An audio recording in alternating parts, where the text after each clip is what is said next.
غازی منی vlog میں خوش آمدید۔ دن کا آغاز معارف الحدیث کے مطالعے سے ہوا۔ روزانہ 2 گھنٹے مطالعہ کرنا ہمارا معمول ہے۔ قرآن پاک کی تلاوت کی، اپنے مرحوم والدین کو ایصال ثواب کیا اور دعائے مغفرت کی، ہلکا پھلکا ناشتہ کیا، تیار ہو کر آفس کے لیے روانہ ہوئے۔ دفتر میں جے ٹی آر خبرنامے کے لیے اسکرپٹ لکھا، اسکرپٹ کو تصاویر اور فوٹیج کے ساتھ میچ کیا، کرنٹ حالات پر ویڈیو پروگرام ریکارڈ کروایا۔ روزانہ کی ڈائری لکھنا معمول میں شامل ہے، چنانچہ ڈائری لکھی، اپنے آبائی گاؤں میں زیر تعمیر مسجد کے کاموں کا جائزہ لیا، اپنے بہت ہی پیارے دوست بھائی عدنان کی طرف سے آموں کی پیٹیاں موصول ہوئی، بہت شکریہ بھائی۔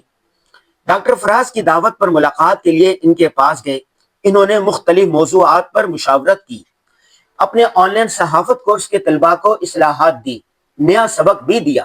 یاد رہے ہم گزشتہ 15 سالوں سے آن لائن صحافت کورس کروا رہے ہیں، اب تک 1500 طلباء اور طالبات ہم سے صحافت کورس کر چکے ہیں۔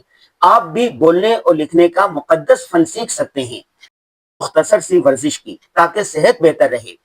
آج کی ضروری بات یہ ہے کہ معاف کرنا سیکھیں، کسی سے بھی انتقام ہرگز نہ لیں۔